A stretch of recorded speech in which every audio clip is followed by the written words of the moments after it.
comfort in these appraisal gaps are not being driven by some weird quirks in the data. And this is where the meat of the paper is. So we look at mechanisms and then also look at corresponding solutions, possible solutions.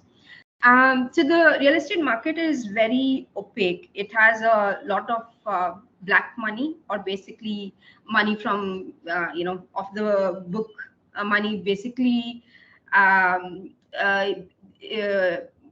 where households or borrowers get this money just because they're trying to evade taxes. And so we rule out informality or black money component as a mechanism. We also don't find that this is driven by borrowers' creditworthiness. Instead, we find support for asymmetric information about collateral values between the borrower and lender. And so this we tackle in a couple of ways. We find one, the prior literature, especially in the US, has seen that when the lender is lending to borrowers where the property is from vertically integrated developers, then there's less information asymmetry about the exact quality of the collateral. And so we exploit the same kind of idea. That is, we look at the properties of vertically integrated developers, and we indeed find that there are narrower gaps. There's also sorting of borrowers to worse developers. And there was a big regulatory change in 2016 and subsequently in 2018, where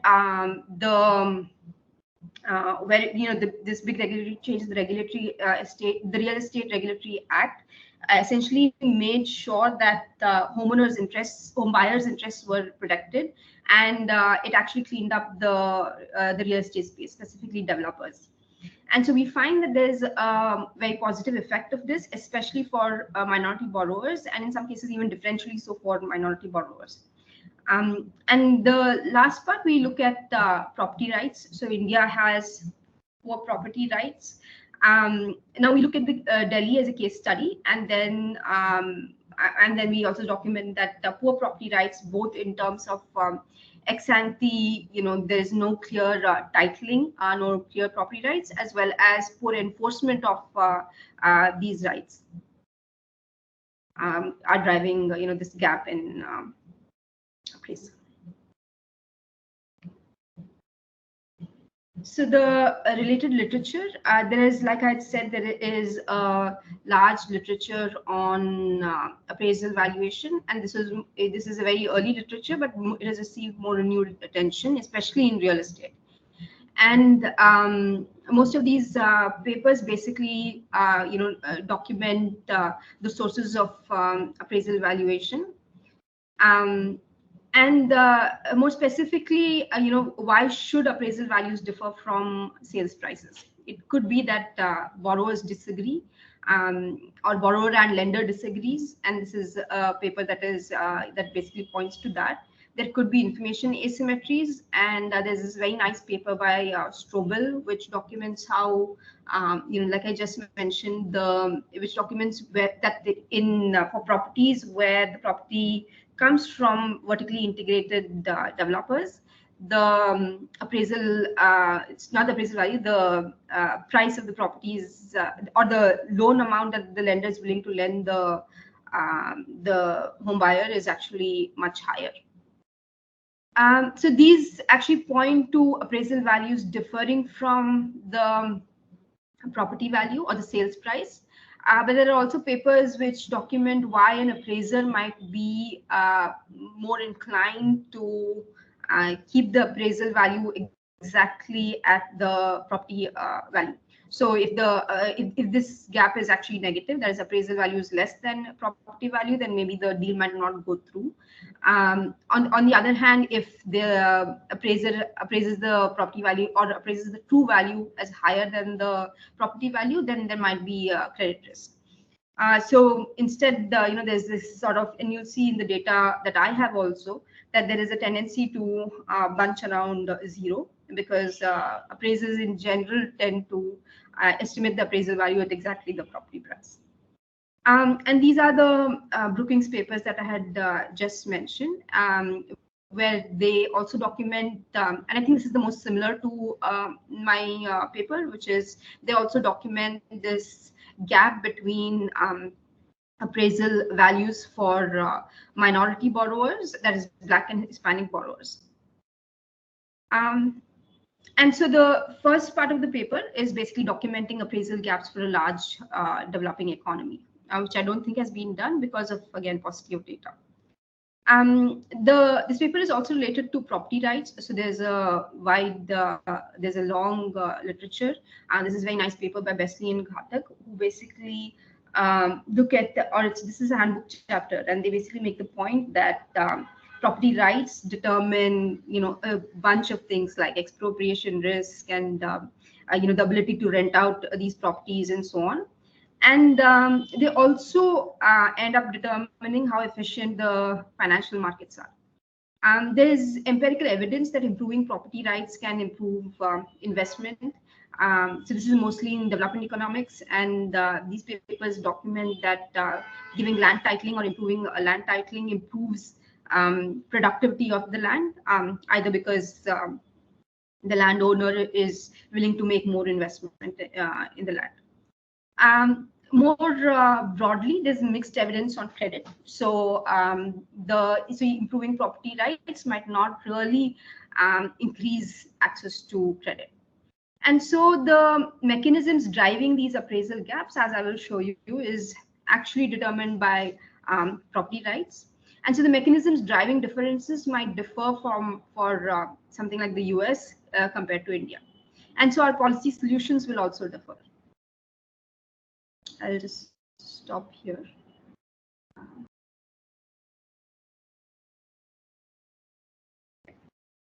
So moving on to the institutional details. So the data itself is going to come from a large state-owned bank. Excuse me. I mean, just to clarify. So basically, you're gonna document this gap between appraisal and the property values, but you'll not be able to identify the source of this gap. Is that right? I'm going to attempt to I'll try to rule out different channels, and then I'll try to determine exactly where the gap is coming from. Okay. But if you're saying whether I can decompose like everything that drives the gap, maybe not. But I'll be able to, rule out channels and tell you like some channels where the leftovers. Okay. Yeah. Thank you.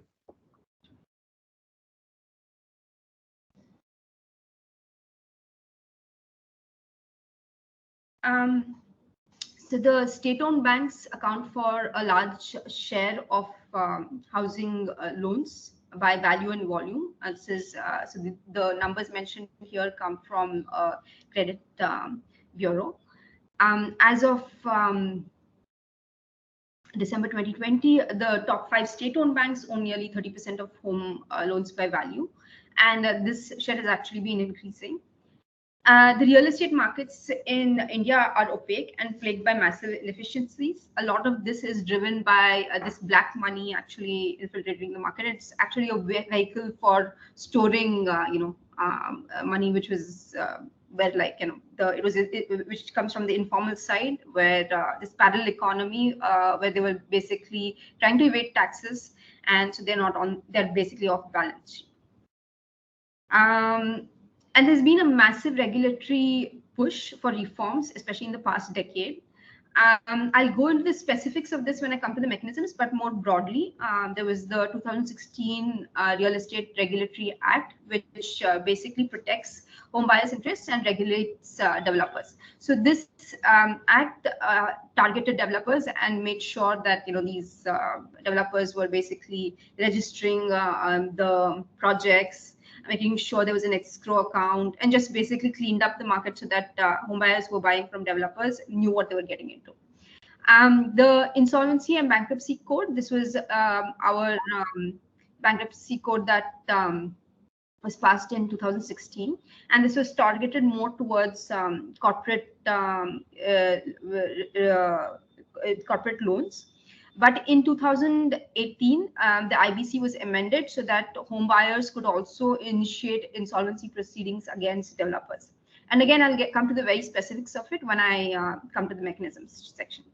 And there were a bunch of other regulations that also improved property rights. And so there's been this massive effort to basically digitalize property and land records, which again just makes it clear who the property belongs to or the land belongs to.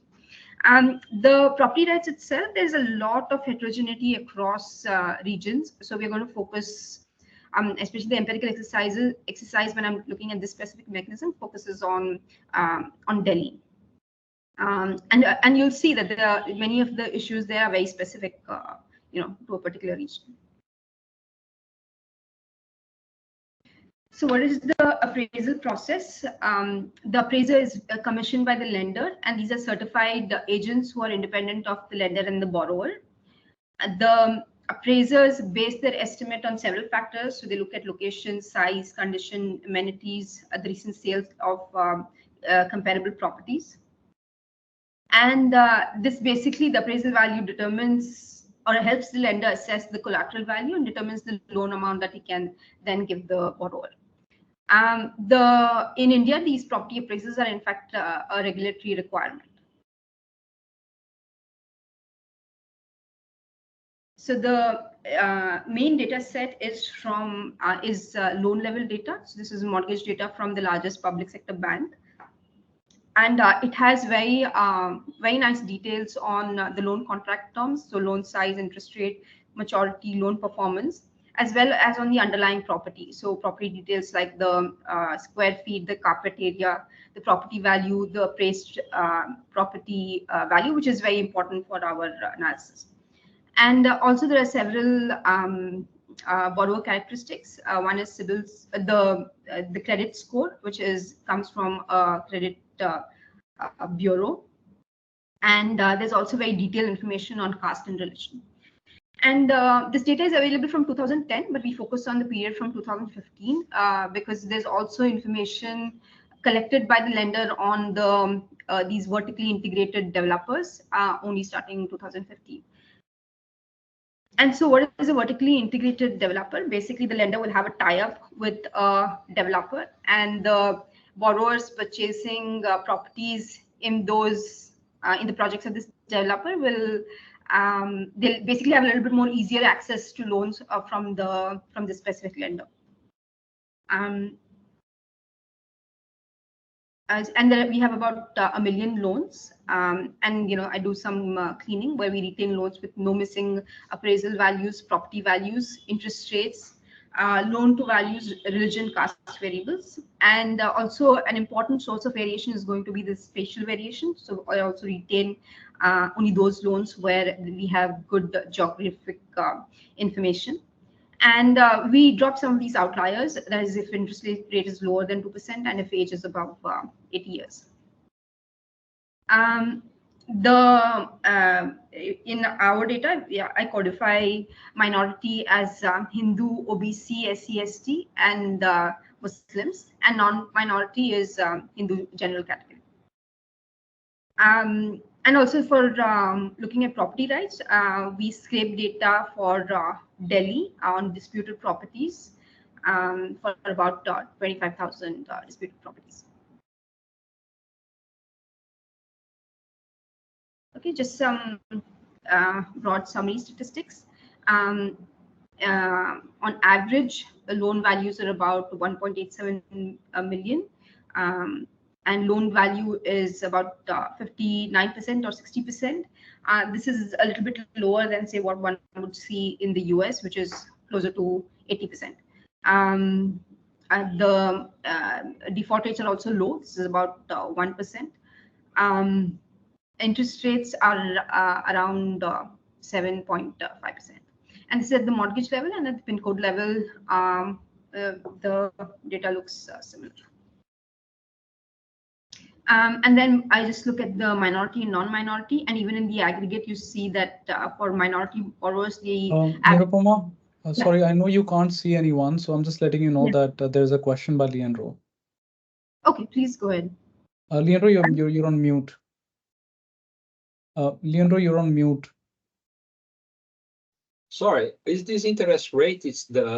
I suppose nominal interest rate. What is the real interest rate? So it differs. I think you can, the target is between 2 to 6% for and inflation would be around, I would say about subtract around 5%, 5 to 6% from this. 6%. Okay. So okay. So, and this is annual interest rate, right? Yeah, this is annual interest rate. And is there any, for example, extra repayment that need to be done on the top of the mortgage or on the mortgage? Repayment or it could be, though it's not recorded. But this is loan origination data, and I think there could be some discounts on the side which are not captured here. Oh. Does that answer? Yeah. Yeah, because I mean, based on if you are obliged to make some, I'm not sure the details there, but I mean, if you need to pay on the top of the interest rate, you need also to make some extra payment. I mean, Right. Have to be factored out. Okay, that's okay. Thank you. Yeah. And these are also ARMs. They're adjustable rate mortgages, but there is actually a very tight band around these adjustable rate mortgages. So, for example, I don't have the rate sheet here, but basically, if the interest rate is about 7.5%, then they can't exceed beyond, say, 8%. Nirupama, a few clarificatory questions. One, Yeah. you're talking about home loans only, right? No other kind of loan. Right.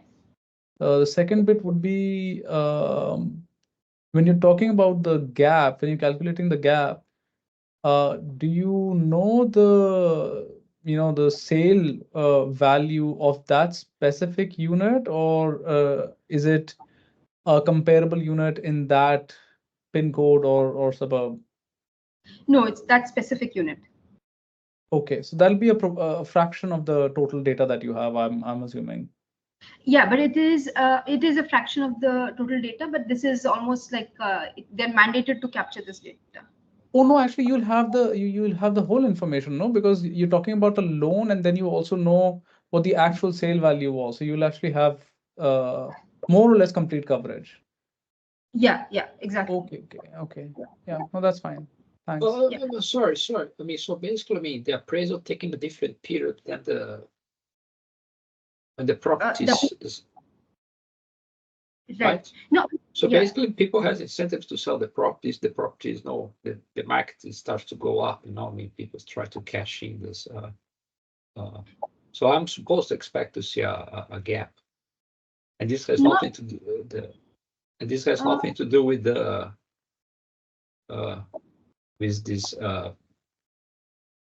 traditional gap. I mean, that you try to address.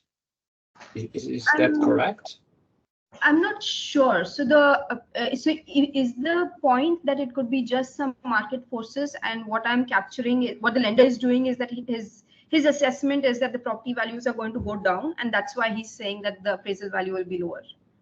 No, let me fill in the gap. Nirupama, so what happens in Australia, for example, is that you can get the property appraised by a mortgage broker or somebody, and then sell the property later on. But correct me if I'm wrong. The case in India is that when you are buying a property, you approach a bank, and the bank will do the appraisal for you, and then decide how much it wants to lend. Is that basically what you're talking about?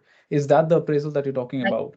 Yeah. Exactly. Okay, so that's contemporaneous. Exactly. The That's latter contemporaneous. one. Yeah, the latter one, and where the lender basically commissions the the appraiser and then gets an appraiser. Yeah. Okay. Sorry, but this is loan is for the loan to buy the property, or is any loan? It's loan to buy the property. So basically, these are collateralized loans, And so the for a collateralized loan, the underlying, if the borrower defaults, the lender can actually have access to the so basically with this market property, there's not the real value of the property that was sold in the market. But I mean, having a gap doesn't capture. It's just capturing perhaps a valuation of the property itself. It could be, but then it's different. It's like there's a difference between minority and non-minority borrowers. Yeah, because might be that the minority properties are the ones that are not desirable. People want but the that other. should be but that should be reflected in the property value. Yes. So basically, yes, this should be on the problem. Oh, I see. But Right. we are normalizing Yes. that. Okay. Okay. In fact, can be. This plays on your side, right? Yeah. Okay. Yeah. Great. Thank you. Just one more clarification question. The appraisal, the appraisers, do they have to follow like a form and like a rubric and explain everything, like items that lead them to a conclusion of the value of the property? They do, but there is again a lot of there is a lot of discretion that they have, in the sense that not the borrower might not know all the details of the comparable properties that it's being pegged to, and so on. But they will make this available to the borrower, and the borrower can may have an issue with it, but there are like very limited avenues for them to sort of contest the final appraisal value. I see. Thanks. Nice questions.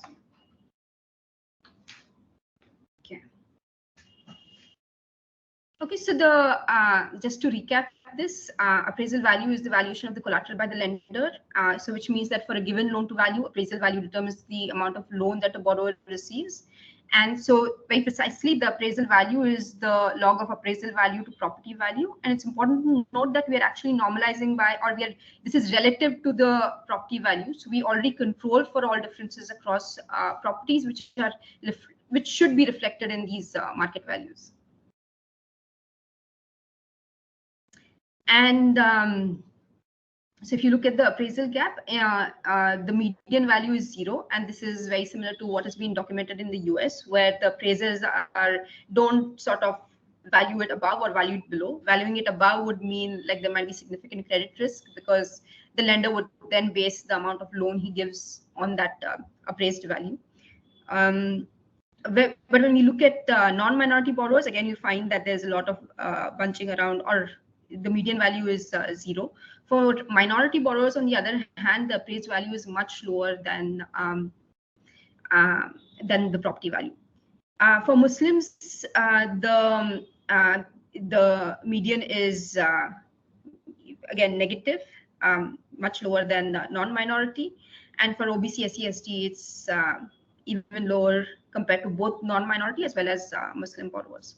And if I do the split between OBC and SC, ST, again, we'll see the same thing, that OBCs fare better, OBC borrowers fare better than SC, ST borrowers. Okay, and so the bunching that I was saying is more evident here. So you see a lot of bunching in the center.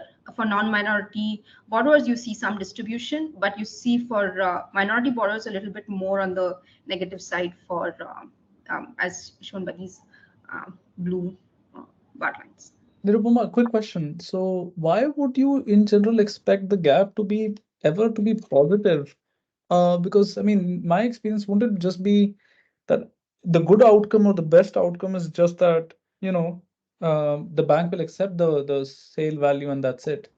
That'll be easy. But that's precise. But basically in India, there's a lot of black money component. So it could be that the total, everybody knows that the total value of the property is much higher, and so the lender might be willing to lend based on this actual full value of the property. But I have a like, a picture later on, which basically I think, like, let me get to it. It's actually quite interesting. So if you look at it, it could be that this is the white component of the property, and then there's some black component, and so exactly, especially in this case, supposing this is the white component and this is the black component, but the appraisal value might be high, and the lender always takes a 20% sort of, or the appraiser always like says, let's appraise the value at maybe 20% lower, because there might be other issues. I can't really easily go to court and seize this collateral. And so the appraisal value in this case will actually be higher than what I capture as the property value. I see.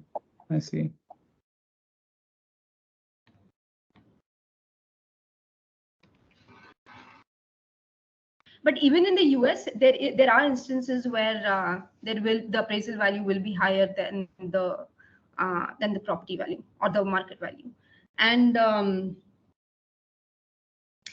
there is the papers which have documented that when the appraisal value is actually lower, then the borrower sort of retaliates. He has avenues where he can sort of contest this appraisal value. I see. So again, we see when I look at the split between Muslim and OBC, SC, ST separately. Again, we have non-minority bunching more more bunching at 0 for the non-minority borrowers. For Muslims and SC, ST, and OBC, there are more negative values, and more so for OBC, SC, ST. I think like the Muslim is not visible because it's hidden behind. But yeah.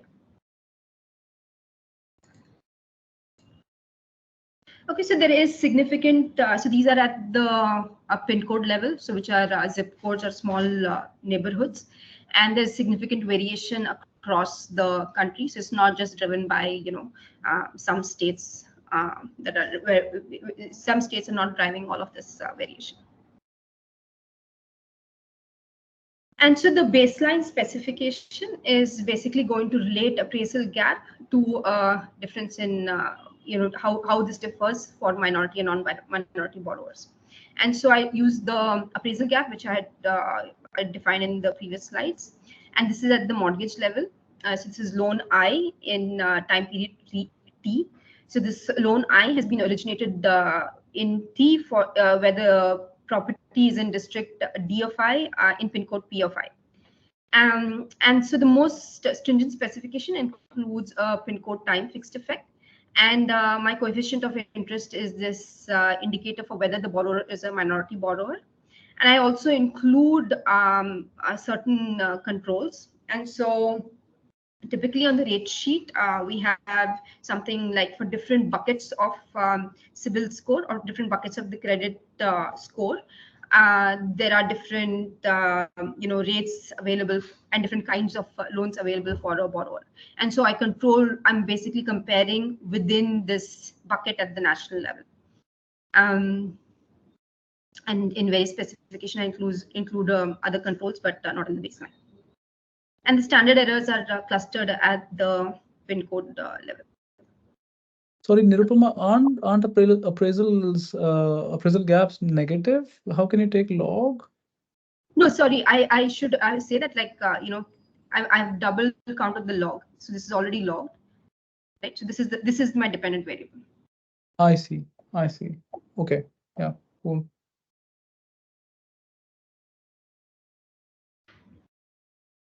Okay. So looking at the first column, here I'm only including district and time fixed effects, and the appraisal gap is minus 1.69. And then when I start including the controls, which is basically controlling for the credit score, there's a marginal decline or there's a narrowing of this appraisal gap. And much more so when I include the pin code time fixed effect. And so comparing this estimate with this, or maybe adding the controls, this estimate with this, also tells me that the across pin code variation is basically 31%. Overall, this estimate of minus 0.169 translates to about a 400,000 lower loan amount for minority borrowers. And assuming the average loan to value of 59%, it corresponds to about sorry, this should be lower. It should be about 60% of this. Sorry. This basically translates to about 400,000 lower loan amount, assuming a 60% loan to value and an average property value of 4.6.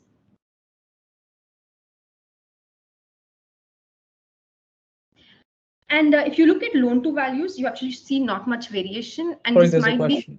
There's a question. Leandro, you're again on mute. Oh, okay, again. Sorry, I mean, this 50, I mean, what I mean, just to give a more or less an idea about this effect, I mean, what does it mean in terms of for those that in the minority, what is percentage this represented in the property or the value of the property? Oh, I should have the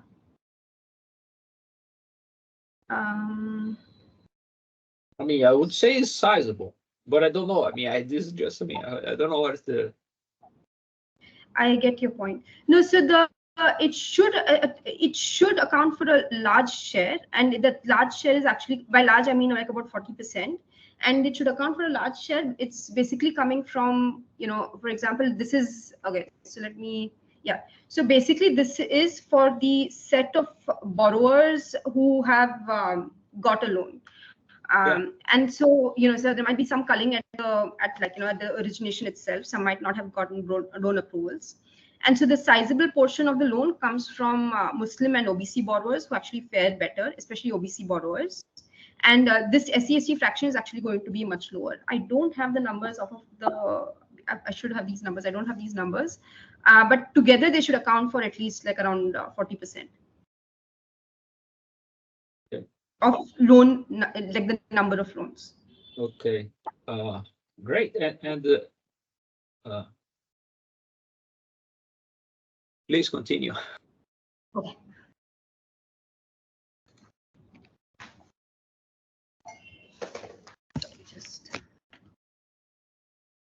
Okay. So so the one might be interested in, okay, maybe there is this difference in appraisal value, but maybe there is an adjustment on the loan to value, and so in effect there might be no effect on the loan amounts. And I want to show that there is a sizable effect. So there's actually not much variation in the loan to value across minority borrowers, and this basically corresponds to a very small amount, about like $50, about $60. And it could be that loan to value is a much more widely scrutinized variable. So, for example, even the fact that the state-owned lender is capturing the status of whether a loan belongs to a minority versus non-minority borrower, that basically tells you that this is a very scrutinized sort of measure, even at the regulatory level. And just like what my back of the envelope calculations showed us, there is also a sizable effect on sizable negative effect on loan amounts that the borrowers can access. Okay, and now I'm going to actually just do different cuts of the data, and this sort of establishes two things. One is that there is significant spatial variation in the appraisal gap, and second, it also gives us comfort that this is not just some outlier, some quirk in the data that's driving these results. And so here I'm going to show the state level estimates. So for different states, I look at the subsample of mortgages in each of these states and then just rerun my baseline estimate. So looking at the difference in appraisal gap for minority borrowers. And you see that, for the most part, it's negative and significant. Maybe Nagaland is the only one which is positive. The others are close to zero or much more negative. And then I do the same thing at a more granular district level. And we run the baseline estimate for districts which have at least 500 observations, 500 mortgages. And of the 613 districts, this is satisfied for 452 districts. And the point estimates are negative and significant for about 162 districts, negative and insignificant for 391 districts, and positive and significant for 54 districts. And positive, positive and significant for 54 districts, and positive and insignificant for a smaller number. And so this gives the point estimates. I've not shown the confidence intervals. And again, you see this same trend that it's negative for a large part and positive for a few. And the year-wise estimates also show this, throughout we see this negative trend, though you see that, it was worsening up until 2018, and then there is some flattening out, and even maybe the negative becomes less negative in a relative sense. And this has to do with a lot of policies that were put in place, especially the RERA Act in 2016, which was implemented in a staggered way by the different states. And so you see some of that taking effect. And this is heterogeneity across minorities. So I've clubbed all together all of these categories into one group, but now we want to see the effect across minorities, and we find that, and this is, this squares with what we saw also in the aggregate statistics. That is, for Muslim borrowers, there is a negative impact, but the impact is worse for OBC borrowers and much worse for SC/ST borrowers. Okay, so now I move on to the exploring the different channels. That is this effect coming from some kind of spatial variation? And essentially, this helps us also think about the kind of mechanisms that might be driving the results. So are the effects due to high minority areas? And so this looks at the heterogeneity. So this minority fraction is calculated at the granular PIN code level. And I want to look at the variation for minority borrowers overall, and also minority borrowers that stay in these sort of segregated neighborhoods, or neighborhoods where there is a high minority fraction. And I find that, yes, there is a baseline effect, a negative effect. And this is much more so for minority borrowers that stay in these high minority neighborhoods.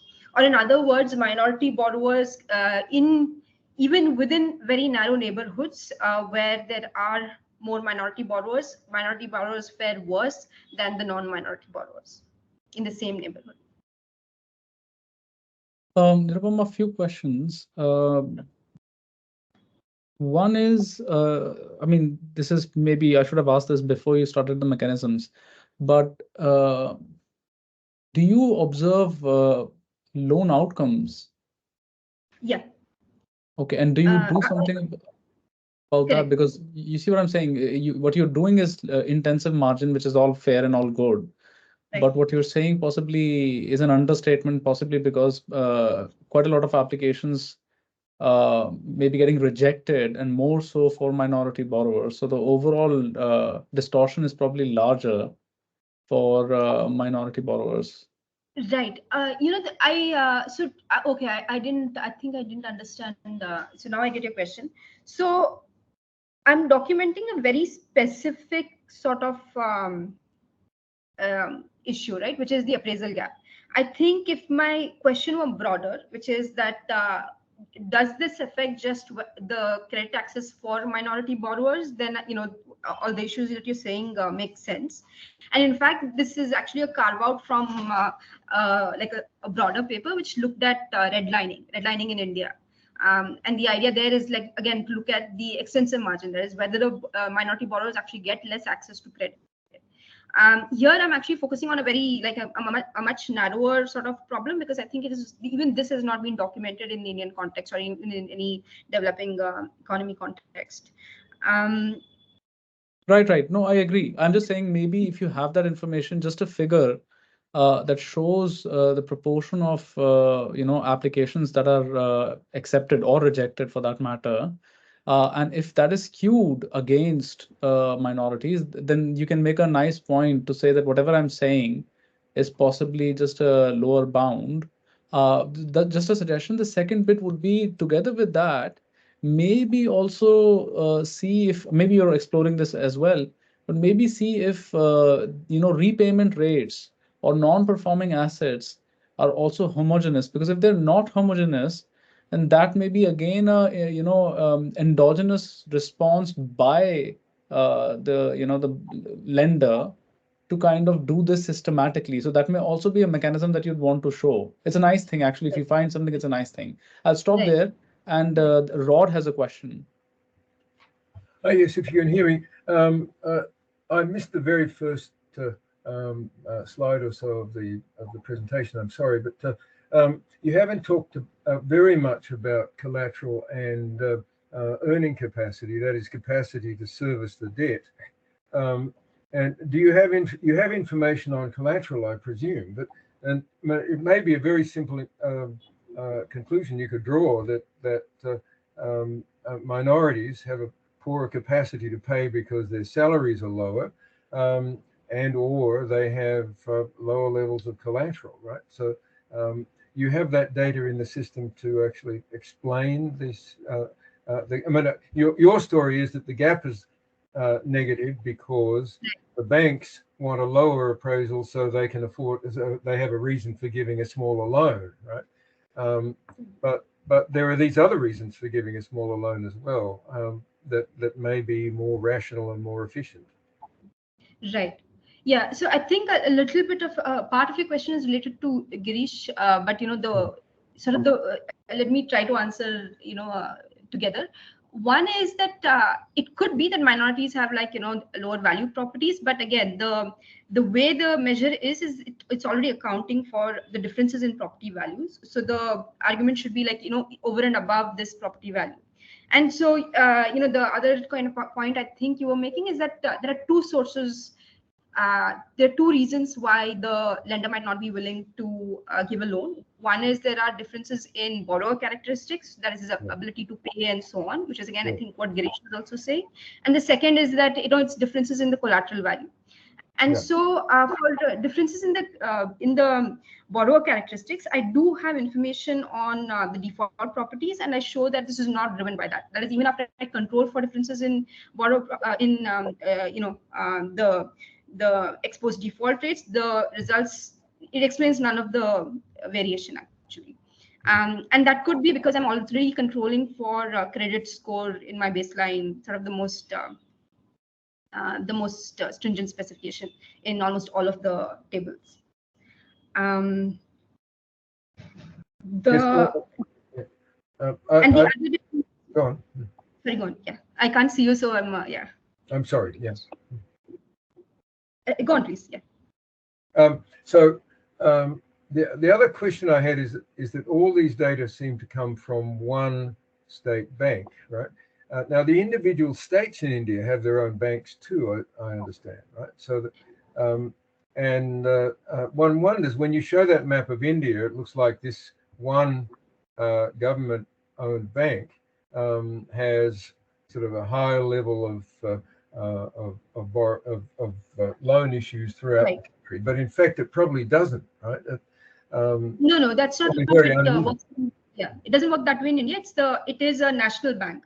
None of the state-owned banks are for a particular state.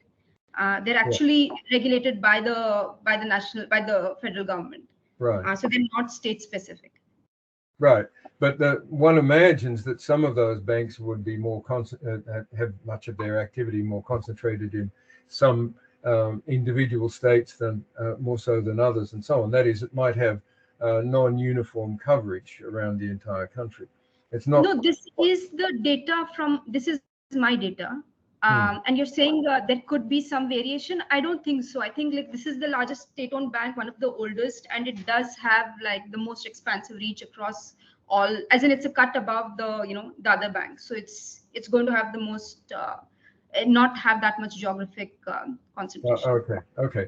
Now I just thought, were there any geographic variation, then that's going to influence also the relationship you have between minority borrowing and the level of borrowing and appraisal. So, but if that's not so, I mean, if this bank has very uniform coverage across the country, then that's certainly not something you need to worry about. Yeah, thanks for that. And that's why I do different cuts between state level, district level, and so on. So it's not just driven by these maybe spatial concentration. Yeah. Okay.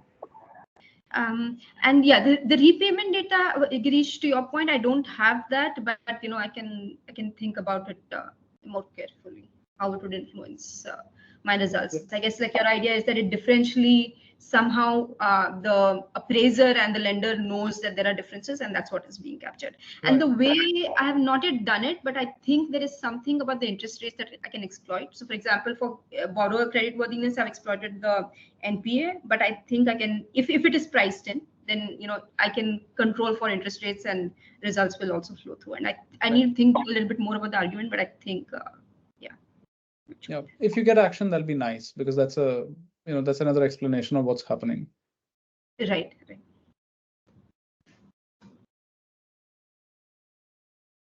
Okay, and then so I'm on minority fraction, and I find again that there is.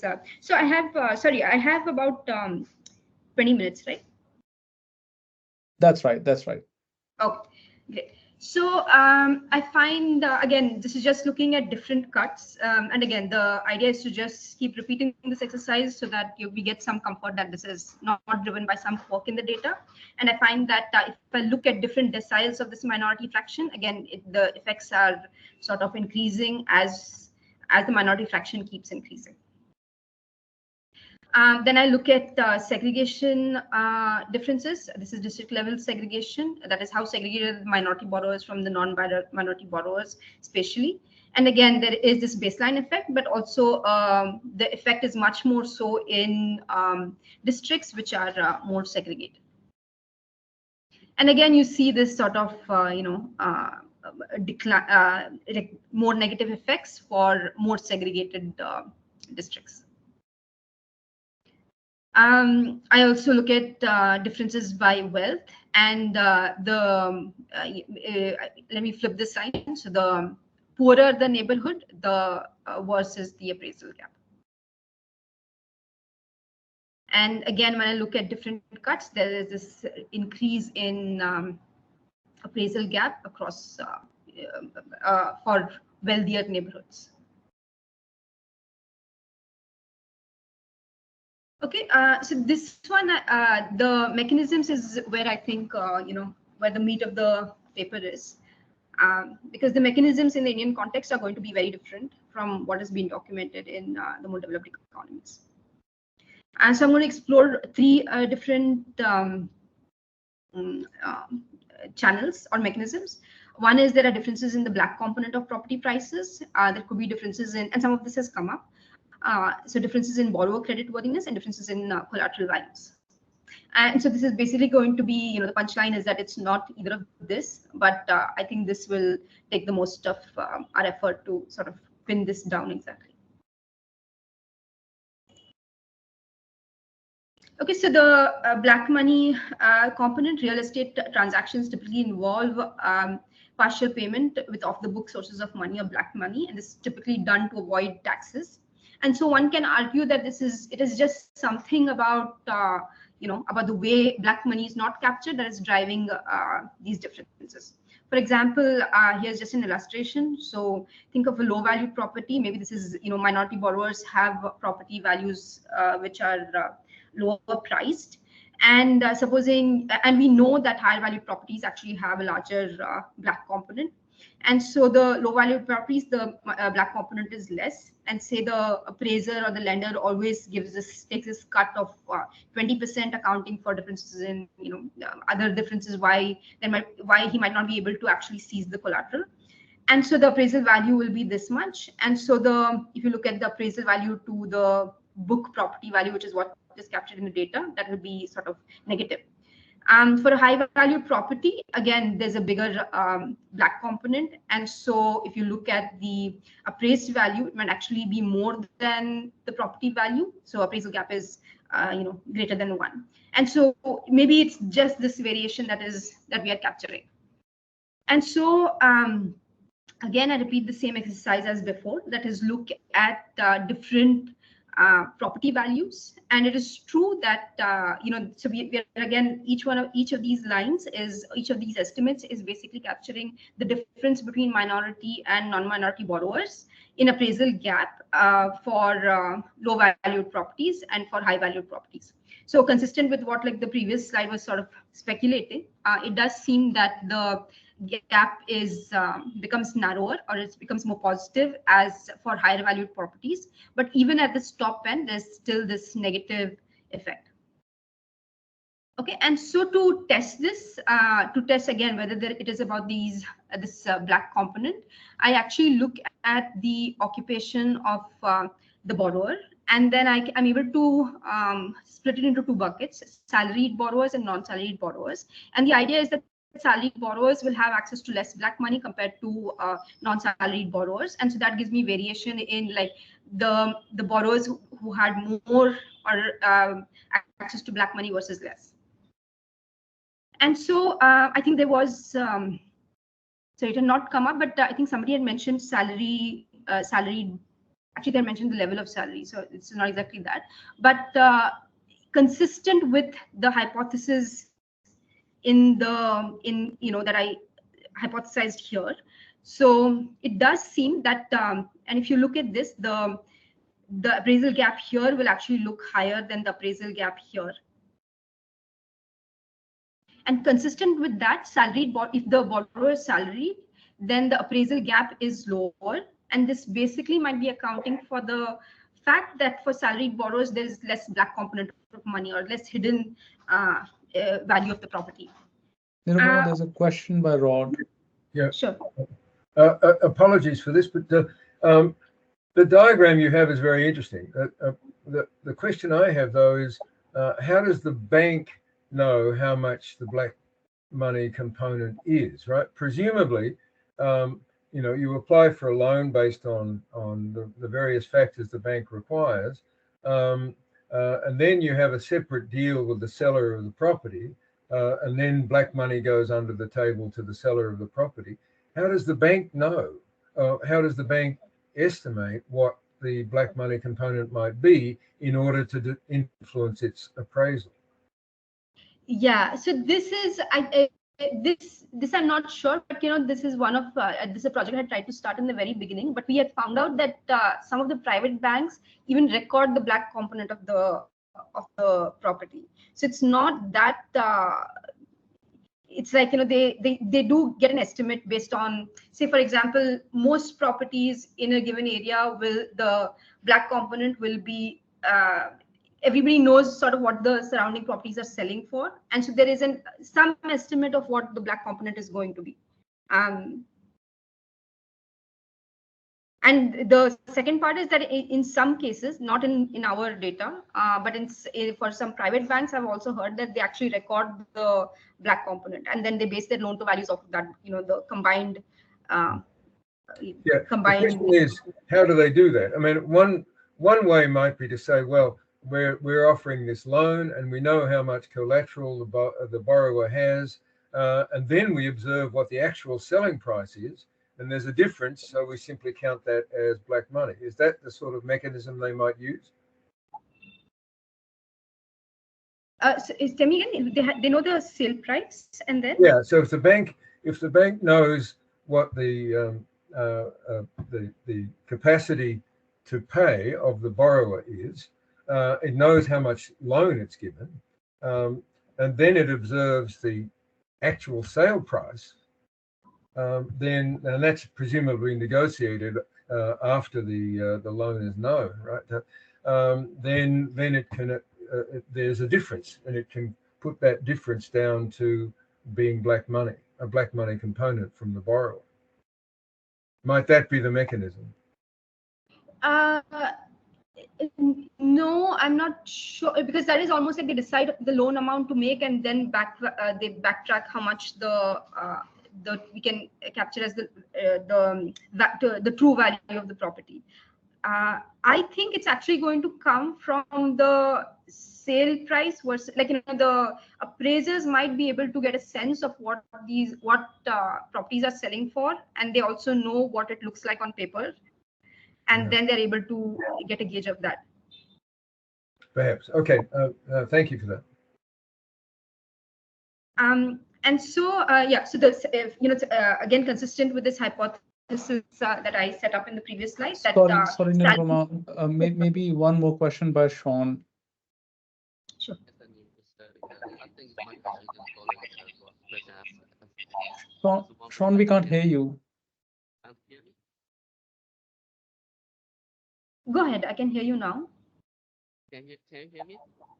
Yes. Okay, great.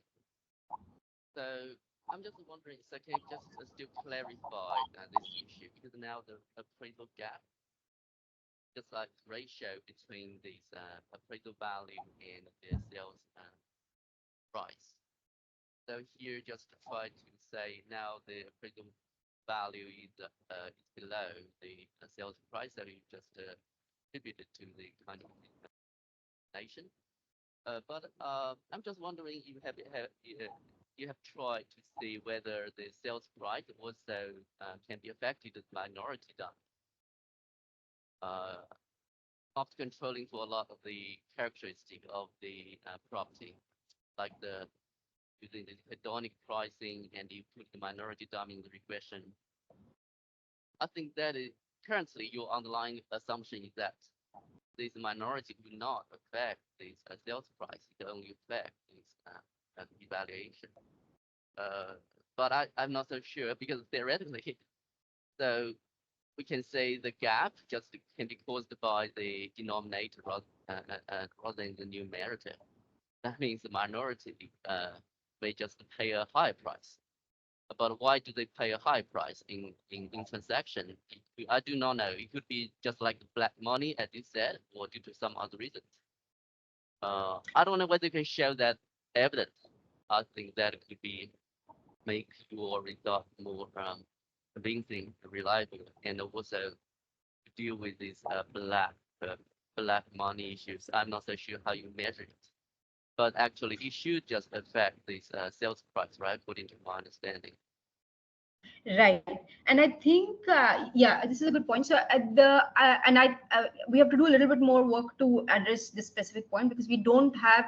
I think like the idea is that we need to do a hedonic pricing, because it could be that the structures that minority households like might not might be very different from non-minority households, and maybe the lender will not price in this higher property price that the minority borrower is willing to pay for this particular collateral. And I don't have a specific answer, and right now I'm just relying on this property prices for my basically this is everything relative to the property price. And why would the I'm just going to give you the punchline for the future slides, but I do find that many of these gaps also come from lower collateral values, and it could be that maybe minority borrowers don't know that this is almost like they can't get loans against this collateral, because their property rights itself are not very clear. So one way to sort of estimate that is sort of going down the road of thinking about more financially savvy or more borrowers who have more access to lawyers. Maybe they are able to gauge the true value of their properties. But I think it is part of the channel. I'm looking at it as a part of the channel as to why minority borrowers might be willing to pay more than in a relative sense than non-minority. Yeah, I think if the discrimination is a story, then it can be discriminated. Yeah. That can be discriminated in both markets, in both mortgage and loan markets, where they get undervalued appraisal price. And Right. they are also discriminated in the property transaction market. That means they have to pay a high price. Right. I think both can lead to this gap. But so far, yes, I do not know which. Yes, Right. we can just yes. Yeah. I've not come to what it is. Distinguish the both channels as methods from this gap.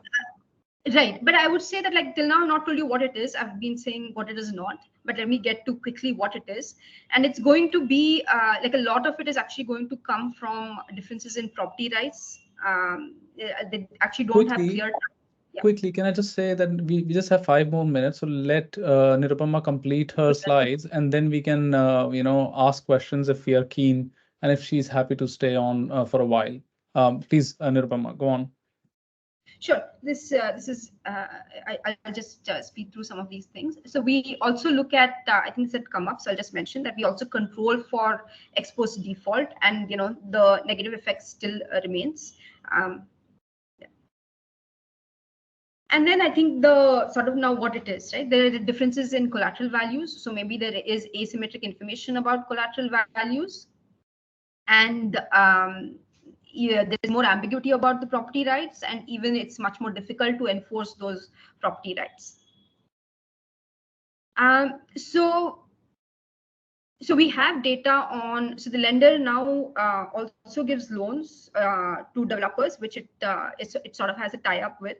And so the lender and the appraiser know more about the kind of collateral, the quality of the collateral. And so I look at the appraisal gap and differentially how does this look for minority borrowers who are borrowing from integrated developers. And it does seem that the gap actually narrows and almost disappears for these integrated developers. And so even conditional on these developers that are sort of, even conditional on the loans that are coming from these developers, there is variation. So if you look at, so for example, if I just look at minority borrowers within one specific developer, the minority gap actually disappears. But if I look at all the loans coming from integrated developers, there's still a negative effect. And so this seems to suggest that there is something about the collateral value or difference in the collateral value that is driving these results. And even though this is only for a subset of borrowers, the effects are still there. So I look at it like without the developer time fixed effect, and the effects still remain, albeit smaller, because again, this is a very select set of mortgages where the lender does have trust in this particular developer. But even across these even within the developers that are vertically integrated, there is a sort of variation, and there are some, a subset of developers where you still see like a much worse effect. And without going into specifics, there does seem to be a matching of minority borrowers to much worse developers. And so the RERA Act was a game changer. It basically regulated the real estate sector, and mostly it regulated developers. So it made it very transparent. The developer now had to, there was a mandatory project registration. There was also a state regulatory authority set up. There was an escrow account where the depositors had to develop almost 70% of the funds that were collected for a particular project that had to be put into a separate escrow account. And this was almost like a Ponzi scheme where developers did not do that before. And there was a lot of other information that needed to be made available to the home buyer. So, the carpet area basis, so that the home buyer knows exactly what he's paying for, and so on. And also grievance redressal mechanism. And so there's a staggered implementation of the RERA Act. And we find that the overall post-RERA, there was the appraisal gap narrowed. And all of that effect is driven by these worse developers. Their collateral was actually valued much better. And note, this is even for the integrated developers that this lender has this largest state-owned bank has a tie-up with. And the IBC amendment just goes along in the same direction, and we find again very similar effects. Okay, and I think the sort of the big the previous results were for the subset of borrowers where the lender and the developer had a tie-up.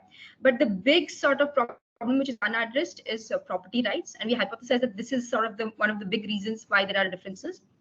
The data on this is not very easily available, so we focus on one case, Delhi, the national capital, and property disputes actually account for a large fraction of the disputes in Delhi.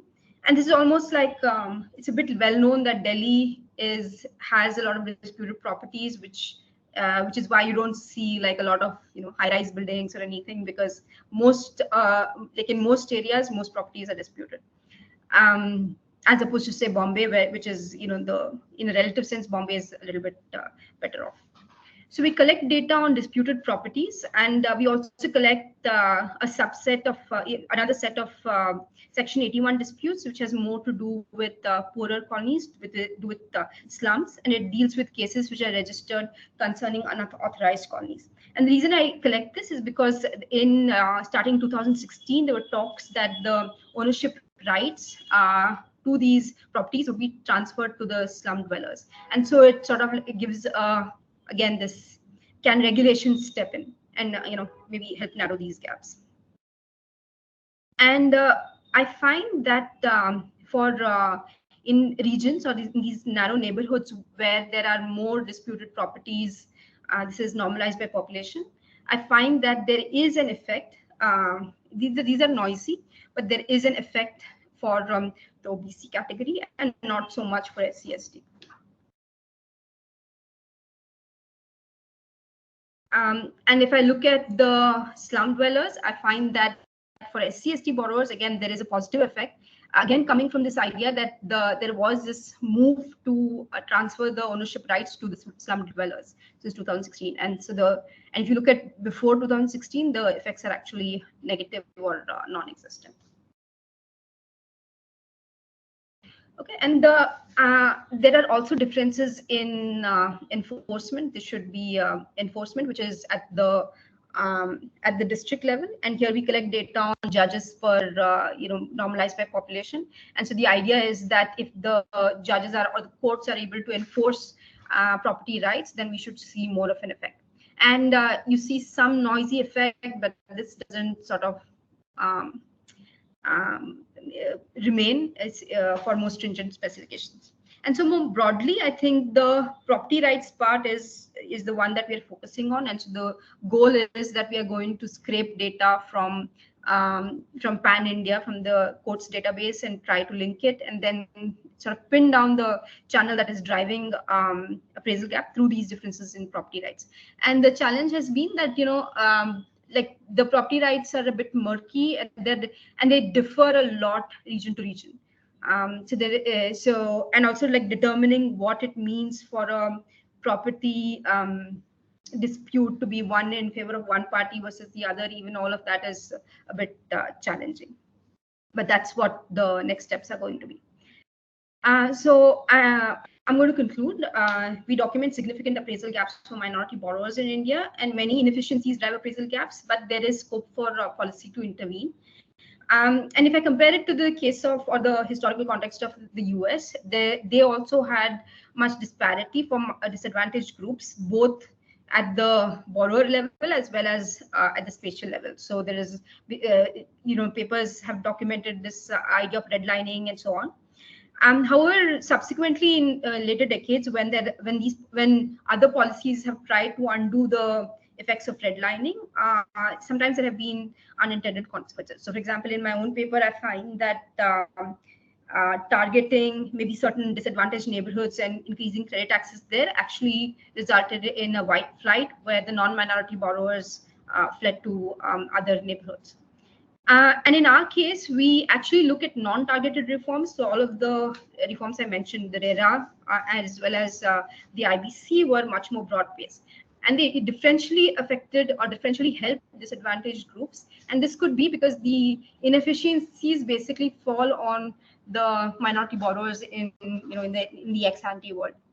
And the main takeaway, at least from the last part of the analysis, seems to be that fixing property rights can lead to welfare gains. And the idea is and this is like an old idea, where poor property rights, especially in developing economies, might lead to this idea of debt capital, where both because the borrower doesn't, or the household doesn't have property rights, he might not be willing to invest in it, or or be able to rent it out, or even get credit access against it. However, fixing these property rights issues is politically charged because, in a sense, it is about redistribution.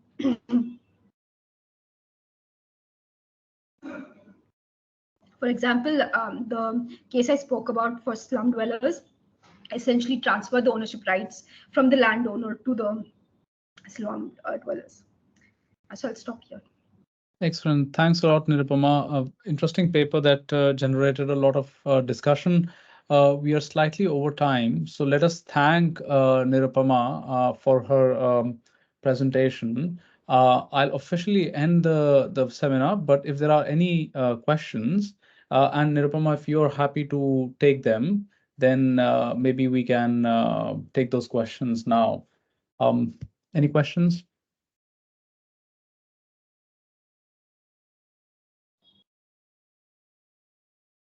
I don't see any. I just have a couple. One, I think I quite like the suggestion by Sean, and that's a good point because it's possible that if there's discrimination in the sense that minorities are overpaying for houses, then even in a efficient lending sector or efficient credit sector, if banks are basically valuing, let's say, or giving credit to 50% of the home value, and that 50% of home value would kind of be lower for non-minorities and higher for so that in itself will generate the gap that you're thinking of, right? No, hold on. The mechanism has to be opposite, no? I'm just trying to understand which way it'll go if the discrimination is that minorities are paying more. Yeah, no, it'll generate the gap exactly in the way you're finding, right? So that's one. So maybe one way to go about it is you have this loan data. So won't you have information about, I don't know, floor area, number of bedrooms, number of bathrooms, etc.? So I will have not number of bedrooms, number of bathrooms. I will have like the only floor area. And the issue always is that it could be some feature of the house which is also different. Like I need to do a proper hedonic pricing, but I'm not sure I have the data. But I will think a little bit more about it. Maybe with supplementary data, with census data, I can do something. Right.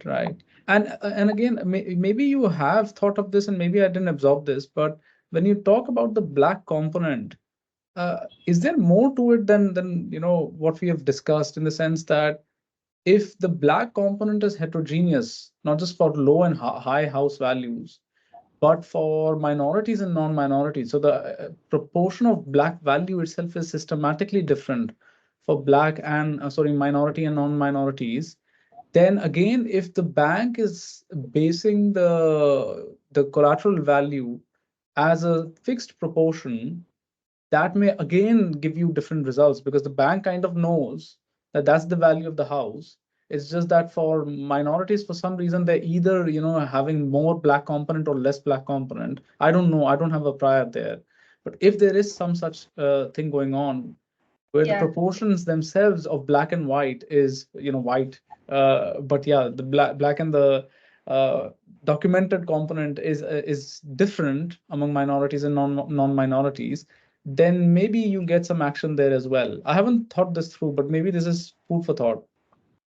Yeah, and this is interesting, and I think that was my prior too. So if there is reason to expect that the black for minority borrowers, there might be more black component or less black component, because minority borrowers do tend to be in the more work in the informal sector, and so we might expect that there is more black component. So which is why I use this one variation, salaried versus non-salaried, but there is scope to do more. So there could be regional differences in black component, and you will find variation across the region. Like Delhi has more black, Mumbai less so. And so if I find a Delhi versus Mumbai difference, it could be this. So there are, like, I think even if you notice, there are like many mechanisms, and probably many mechanisms are at work, and one can't like decompose each one because there are many inefficiencies. But the way I've approached this is, what have we, like the big stuff that we have fixed some of this. So the RERA fixed a little bit, one component, and There's a question by Rod. Yeah, thanks. But I find the paper interesting, and there's a great deal of analytical detail that's going on here. But I'm wondering about the big picture here. That you have enough data to say, well, is the housing market in India efficient, that is becoming more efficient through time, and is it serving the whole of the Indian population increasingly? So this doesn't relate directly to your paper, but it's interesting to me to know, for example, is the formal bank loan component of housing finance increasing through time in India, for example? Otherwise, people who are in houses, maybe in slums and elsewhere, they have various forms of informal debt to often, unscrupulous landholders and so forth, right? So if we're moving away from that to a formal bank lending mechanism for housing finance over time, that's got to be a good thing. And if the minorities are increasingly being lent to over time, then that's got to be a good thing too, hasn't it? I'm just wondering what the data says about that, because in some sense, comparatively, I mean, the poor are always going to be poor because they're poor, right? And and we can get into a cycle where we're just grinding away on that the whole time. But if we take the big picture and we look at the overtime changes in the proportion of the poor who are actually being financed through state banking systems, that could give us a little bit of better news. I'm just wondering if you have an impression about that. Right. Yeah, no, this is very interesting. And this is, I think, under the core of the 2-3 projects that I'm doing now. And especially in this, so it's true that the government is trying, the real estate market has been very inefficient because of this murky property titles. And I think the prior was that, one can't do much to fix the inefficiencies. And in fact, when the RERA Act, which I looked at, when that came into effect, the prior was that it would help only the very rich, but probably hurt the poor, because developers might find it the regulatory burden is so high that they might be forced out of the market and hurt minority borrowers. And so this finding was interesting, that even something very broad-based, which is not targeted to minorities, did end up helping minorities because the inefficiency was actually much more prevalent there. And with regard to the other set of papers, that's an important point, by the way. That's a very important point to emphasize, I think. The glass half full point here. Right. And it's, especially with mortgage markets, it's a bit more difficult as opposed to the other sort of parallel thing that's going on in India is this digitalization. So because lenders are now lending based not on just on collateral, but on whether I have money flowing in through digital transactions. So more cash flow based lending. So you're seeing a lot of formalization of borrowers getting access to formal credit there. But I think with real estate, it's going to be a lot more difficult because of these property rights. And because inherently there is this, if we formalize, if we say, okay, this property right belongs to this person who is staying there, the slum dweller. So probably you're taking it away from, there's this redistribution away from maybe landowners to slum dwellers. So I think it's a little bit more slower. We'll see a little bit, improve a little bit slower. Do you have an answer to the question though? What proportion of total housing loans are now bank financed? Total housing purchases are bank financed, right? So that is the movement from what would originally have been a largely informal payment for the cost of housing toward people owning their own houses to a greater extent. Right? I don't have it, but there is a very nice database I can get that number from, which is survey based. But I know why they're borrowing, and they borrow mostly for housing and for education. And for housing, it comes from from friends and relatives and from the formal credit. But I can get an estimate. Yeah, I mean, it seems to me there's potential further good news in that. If the system of providing housing is becoming formalized over time, right? Very much like the rest of the financial system in the economy, where you'd go back 50 years and you'd find most of the financing has to be informal one way or another of any kind of investment, let alone housing. But over time, you find that the banking system and the formal regulated institutions carry a larger and larger share of the total financing. which then gives government policy much more influence. That's the kind of thing that we've observed in China, for example, but I'm just less familiar with India, whether that would be true there too. Okay, Yeah, in for that and for the seminar. Thank you for the question. Excellent. Thanks a lot, Nirupama, again, and all the best with the paper. Oh, I see there's a question by Luciana. So just a quick comment. I know it has nothing to do, I mean, with all the work. I mean, it's not the scope of this work, but I'm wondering if the rental market, the discrimination would be even more pronounced. Right. So that is a whole another like can of worms, because there is also differences in how the rental contracts work across regions. So, for example, in Bombay, the renter has more rights compared to, say, maybe Delhi and other regions. And there, because like renters have been squatting on properties, there is again the property title is again very murky, and so. And also, sometimes owners themselves might be, even if they own the property, they have mortgaged it, they might just like not do anything with it, not put it out into the rental market, because they're worried that, this renter will come in and claim the property is his. Because after staying for more than 11 months, the renter, I think, gets like even more, he has some claim on the property. So I'm not, yeah. But that's again a very interesting question, and I think like there's so many inefficiencies, it's a bit difficult to know where to focus, but yeah. excellent. Well, thanks, Nirupama, again. All the best. Thank Thanks you. a lot. Thanks for all the questions. Take care. Bye.